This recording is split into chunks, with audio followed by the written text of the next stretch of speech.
কলা দেখা বানর দিল থাবা, নাম আমার বাবরি বাবা। বাবা বাছা বল। আমার তো একটা সমস্যা হয়ে গেছে বাবা। এই থাম, তোর সমস্যার কথা আমি জানি। তোর বউ চলে গেছে। ধরু বাবা, আপনি এই কি কন? আমি তো বিয়েই করি নাই বাবা। সমস্যা হইলো আমার, আমি দিন দিন শুকায় যাইতেছি। কি করলে মোটা হইব? তুই প্রতিদিন সকালে উঠে, ঠিক আছে, তুইটা করে হলেন্ডার আলু সিদ্ধ করে খাবি, তাই তোর শরীর ঠিক হয়ে যাবে। বাবা আপনার হাতিয়া কত? এই বাপরি বাবা কারোর কাছ থেকে হাদিয়া চায় না, তোর মন চায় চাই তুই তাই দে।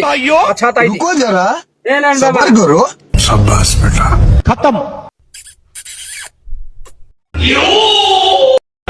ये सब क्या देखना पड़ रहा है